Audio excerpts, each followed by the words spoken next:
बिस्मिल्लाहिर्रहमानिर्रहीम। स्टूडेंट्स, आज का जो टॉपिक है that is determination of E by M of an electron, यानी charge mass ratio of an electron हमने फाइंड आउट करनी है। Charge mass ratio of an electron हमें जे थॉमसन ने बताई थी। फर्स्टली जो डिटरमिन की थी हमें, it was determine by J Thomson. और इसमें क्या किया गया था कि व्हाट इज़ द प्रिंसिपल। इसमें हमने एक बीम ऑफ चार्ज पार्टिकल लेनी है, यानी कि मूविंग चार्ज को लेना है और उसको हमने पास करवाना है मैग्नेटिक फील्ड में से। और हमने प्रीवियस टॉपिक पे ये पढ़ा था कि जब भी जो चार्ज पार्टिकल है वो मूव करेगा किसी भी मैग्नेटिक फील्ड पे, तो जो मैग्नेटिक फील्ड है वो उसका पाथ जो है वो डिफ्लेक्ट करेगी, उसके ऊपर मैग्नेटिक फोर्स एक्सर्ट होगी और उसका स्ट्रेट पाथ जो है वो डिफ्लेक्ट होगा। और हमने with the help of the right hand rule and से फाइंड आउट किया था, जिसको हम पाम राइट हैंड रूल भी कहते हैं। हमने direction of the magnetic force को भी फाइंड आउट किया था।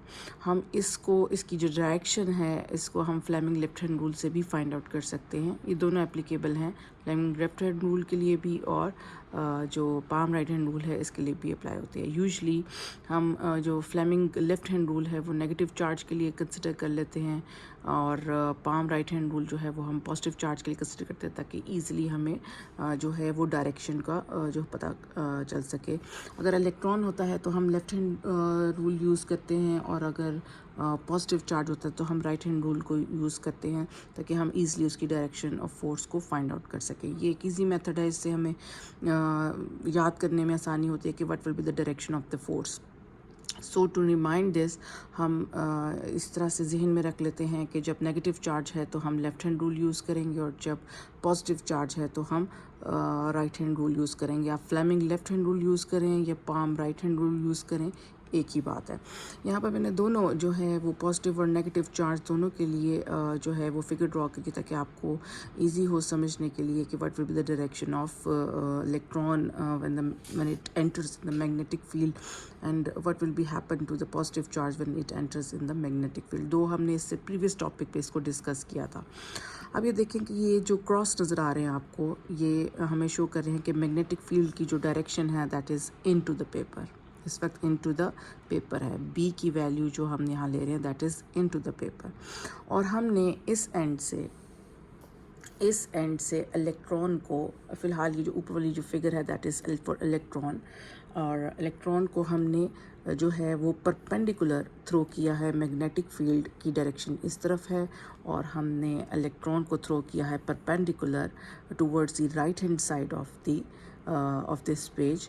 तो हम अगर अब देखेंगे कि इनवर्ड डायरेक्शन है that is magnetic field cross, इसी चीज़ को शो कर रहा है, और राइट हैंड डायरेक्शन पे the velocity of the charge होगा।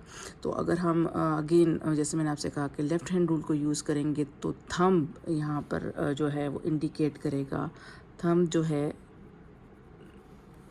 इंडिकेट करेगा डायरेक्शन ऑफ वेलोसिटी को, एंड जो फिंगर्स हैं it will shows the direction of magnetic field, and palm जो है आपका वो शो करेगा the direction of force।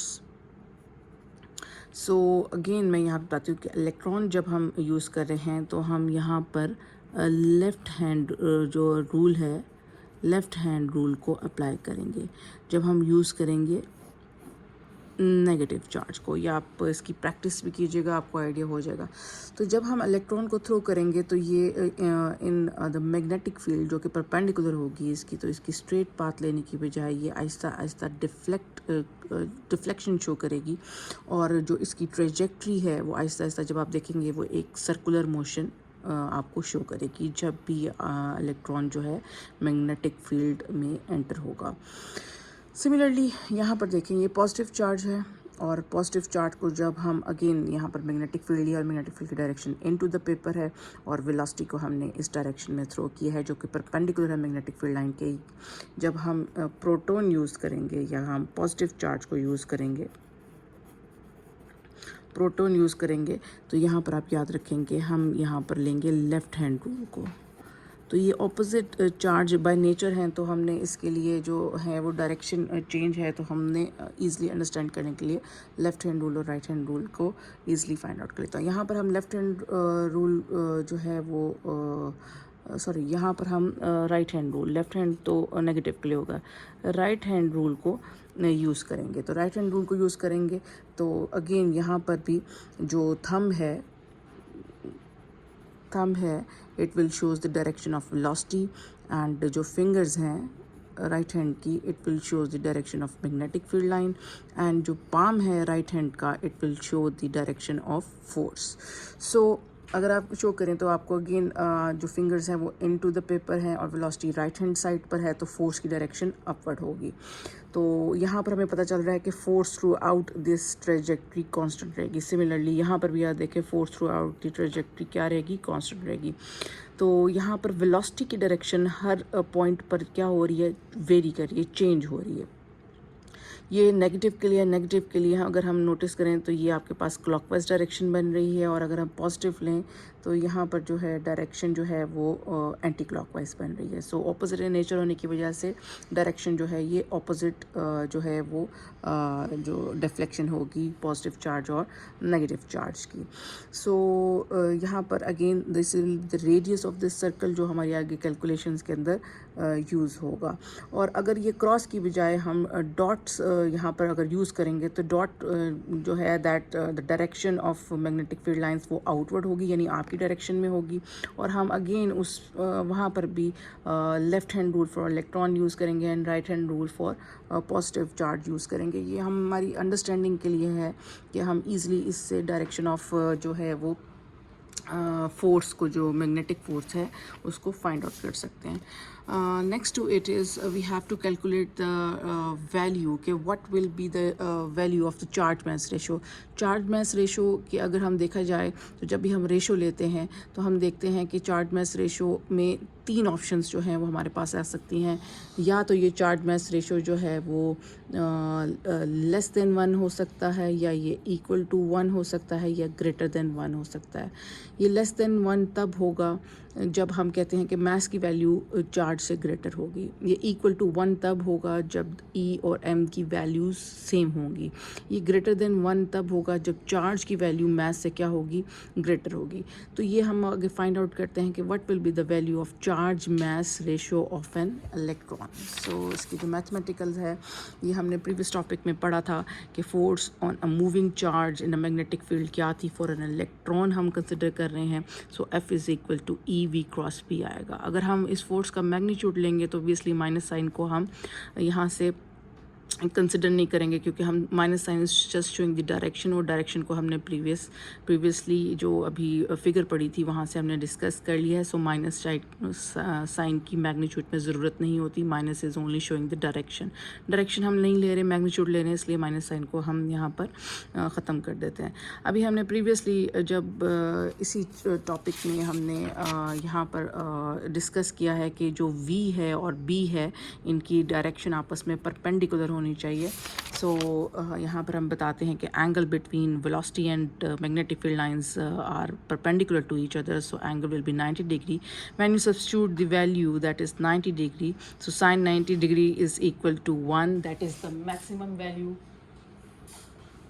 ठीक हो गया। So magnetic force from here is equal to EVB, that let us suppose this is equation number 1। और हमें पता है कि जो चार्ज पार्टिकल है, जो मैग्नेटिक फोर्स इसके ऊपर लग रही है, और वो मैग्नेटिक फोर्स इस के जो इलेक्ट्रॉन के स्ट्रेट पाथ को सर्कुलर पाथ में चेंज कर लिया। तो जो मैग्नेटिक फोर्स है वो बेसिकली ड्यू टू जो जिसको सर्कुलर पाथ दे रही है, तो मैग्नेटिक फोर्स बेसिकली उसको सर्कुलर जो सेंट्रीपिटल फोर्स है वो इसके ऊपर अप्लाई कर रही है। सो यहाँ से हम कहेंगे जो चार्ज पार्टिकल सर्कुलर पाथ में मूव करता है, वो जो फोर्स उसके ऊपर एक्सर्ट हो रही है चार्ज के ऊपर, that is called centripetal force. So and centripetal force is equal to mv² over r। यहाँ से ये दोनों फोर्सेस क्योंकि चार्ज के ऊपर लग रही है और जो मैग्नेटिक फोर्स है उसी की वजह से सेंट्रीपिटल वो सर्कुलर पाथ जो है वो फॉलो कर रहा है और उसके ऊपर सेंट्रीपिटल फोर्स लग रही है। जब भी कोई चीज़ सर्कुलर मोशन में जो है वो मूव करती है तो उसके ऊपर सेंट्रीपिटल फोर्स लगती है। सो यहाँ पर जो दोनों फोर्सेस हैं वो चार्जेस के ऊपर जो है अप्लाई हो रही हैं मैग्नेटिक फोर्स की वजह से। सेंट्रीपिटल फोर्स उस चार्ज के ऊपर लग रही है। यहाँ से हम दोनों इक्वेशंस को क्या करेंगे, इक्वेट करेंगे। तो एफ पी की value is equal to F C. यहाँ वैल्यू सब्स्टिट्यूट कर रहे हैं तो आप देख रहे हैं कि ये वेलोसिटी स्क्वायर से कैंसिल होके तो सिंपल, क्योंकि charge mass ratio find out करना है वो हम लेफ्ट हैंड साइड पे ले लेंगे, बाकी रिमेनिंग टर्म हमारे पास राइट हैंड साइड पे आ जाएगी, that is V over B R. अगर हम इक्वेशन नंबर 3 देखें तो यहाँ चार्ज मास रेशियो को हम फाइंड आउट कर सकते हैं जब हमें वेलोसिटी पता होगी, मैग्नेटिक फील्ड पता होगी और रेडियस ऑफ द सर्कल पता होगा। लेकिन इस इक्वेशन में हमें सिर्फ मैग्नेटिक फील्ड की स्ट्रेंथ पता है क्योंकि हमने खुद से मैग्नेटिक फील्ड वहाँ पर अप्लाई की है, तो हमें मैग्नेटिक फील्ड की वैल्यू को तो पता है, लेकिन हमें velocity of the charge particle नहीं पता और radius of the charge particle की को क्या रेडियस बना रहा है। ये दोनों चीज़ें जब तक हमें पता नहीं होंगी हम charge mass ratio find out नहीं कर सकते। So let us calculate the velocity first, कि हम वेलोसिटी फाइंड आउट करेंगे। Velocity of the charge particle find out करने के लिए हम ये फॉर्मूला यूज़ करेंगे कि हमें पता है कि energy remains constant, kinetic energy यानी total energy remains constant. So kinetic energy is equal to electric potential energy, और इलेक्ट्रिक पोटेंशियल एनर्जी हम लोग ऑलरेडी पढ़ के आए हुए हैं कि electric potential energy is equal to work done, and work done is equal to charge and applied voltage. So यहाँ पर चार्ज जो है वो हम इलेक्ट्रॉन कंसिडर करें तो यहाँ हमने ई की वैल्यू ई से उसको डिनोट किया है। So electric potential energy is equal to E V. So electric potential energy की वैल्यू हमने ये प्रीवियसली टॉपिक्स में डिस्कस किया हुआ है सारा, ये जो वैल्यूज़ यहाँ पर साइड पर सॉल्व हुई हैं। So electric potential energy is equal to E potential and kinetic energy already we know that half M V square होती है। यहाँ से हम इस कैलकुलेशन को सॉल्व करते हैं अगर, तो वी स्क्वायर अगर इधर रहेगा बाकी वैल्यूज़ इधर जाएंगी तो ये 2 times of electron into volts आ जाएगा डिवाइडेड बाय मास, क्योंकि हमने क्रॉस मल्टीप्लाई किया है। और यहाँ पर अगर हम स्क्वायर रूट लेंगे तो ये वी ख़त्म, इसका स्क्वायर ख़त्म हो जाएगा, that is equal to under root of 2 E V over M. अगर हम इसकी वेलोसिटी की वैल्यू को इक्वेशन नंबर 3 में जो चार्ज मास रेशियो है यहाँ सब्स्टिट्यूट करते हैं इस जगह वेलोसिटी की वैल्यू को, तो हमारे पास कुछ इक्वेशन इस तरह से आ जाएगी। E by M 1 is equal to 1 over B R already था, हमने यहाँ पर वेलोसिटी की वैल्यू को सब्स्टिट्यूट किया। ये जो वैल्यू है this is the value of velocity जो मैंने यहाँ पर सब्स्टिट्यूट की है, taking square of both sides. अगर हम यहाँ पर स्क्वेयरिंग करते हैं, let us squaring both sides, तो ये हो जाएगा E square over M square is equal to 1 over B square R square, ये अंडर रूट ख़त्म होकर 2 VE ओवर एम आ जाएगा। यहाँ से ये ई बाय एम इसके स्क्वायर से कैंसिल हो जाएगा तो आपके पास टर्म आ जाएगी E over M is equal to 2V over 2, जो ये V है ये potential 2 times potential over B square over R square. अगर हम यहाँ से इसकी वैल्यू राइट हैंड साइड पे कंसिडर करते हैं तो वोल्टेजेस जो अप्लाइड वोल्टेजेस हैं वो मुझे पता है और मैंने खुद से उसको वहाँ पर अप्लाई किया, मुझे वोल्टेजेस की वैल्यू पता होंगे, मैग्नेटिक फील्ड जो अप्लाई की है उसकी वैल्यू भी पता है, लेकिन रेडियस नहीं पता। जब तक रेडियस नहीं पता होगा हम चार्ज मास रेशियो को फाइंड आउट नहीं कर सकते। So let us find out the radius of the the path electron जो है जब वो मूव करता है और सर्कुलर पाथ बनाता है तो हम रेडियस कैसे कैलकुलेट करेंगे। रेडियस कैलकुलेट करने के लिए, क्योंकि इलेक्ट्रॉन का पाथ हमें नज़र नहीं आता है, उस पाथ को विजिबल बनाने के लिए हम जो ये ग्लास ट्यूब होती है, जो ये ग्लास ट्यूब है जिसमें हमने मैग्नेटिक फील्ड जो है वो क्रिएट की हुई है, वहाँ पर एक ग्लोब की वो फॉर्म में होता है, ठीक है, उसमें हमने मैग्नेटिक फील्ड जो है वो क्रिएट की होती है और हमने इलेक्ट्रॉन जो है उसके परपेंडिकुलर जब थ्रो करते हैं तो उस ट्यूब को, उस ग्लोब शेप ट्यूब को हमने फिल कर देना है हाइड्रोजन गैस से। किससे फिल कर देना है? फिल कर देना है उसको हाइड्रोजन गैस से, और हमने फिल करना है उसको एट हाइड्रोजन गैस से एट लोअर प्रेशर। तो ट्यूब में ऑलरेडी मैग्नेटिक फील्ड हमने क्रिएट की हुई है, इलेक्ट्रॉन जो है वो मूव भी कर रहा है, तो जो इलेक्ट्रॉन पास करेगा जब भी हाइड्रोजन एटम्स के, क्योंकि साथ वो फिल अप हुई हुई है पूरी की पूरी ट्यूब, तो जो इलेक्ट्रॉन्स जब भी मूव कर रहा है जैसे ही वो हाइड्रोजन एटम्स के साथ कोलाइड कर रहा है, जब हाइड्रोजन एटम्स के साथ वो कोलाइड करेगा तो जो हाइड्रोजन के एटम्स हैं वो एक्साइटेड स्टेट पर चले जाएंगे, क्योंकि उनको एनर्जी मिल रही है जो कि मूविंग इलेक्ट्रॉन अपनी काइनेटिक एनर्जी उसको जो है वो दे रहा है। तो वो जो atoms of the hydrogen atoms हैं वो एक्साइटेड स्टेट पे चले जाएंगे, और एक्साइटेड स्टेट क्योंकि टेम्परेरी स्टेट होती है तो वो थोड़ी देर के बाद ही डी एक्साइटेशन हो जाएगी उन एटम्स की, वो वापस अपने ग्राउंड लेवल पे आ जाएंगे। और जब वो अपने वापस ग्राउंड लेवल पे आएंगे तो वो एमिट करेंगे लाइट। जब वो एमिट करेंगे लाइट तो हमें वहाँ पर एक सर्कुलर बीम नज़र आएगी, वहाँ पर हमें सर्कुलर बीम नज़र आएगी। जब हमें कोई चीज़ विजिबल हो जाएगी तो वहाँ पर हम बैक एंड पे स्केल लगा होता है, वहाँ से हम उसका रेडियस कैलकुलेट कर लेंगे।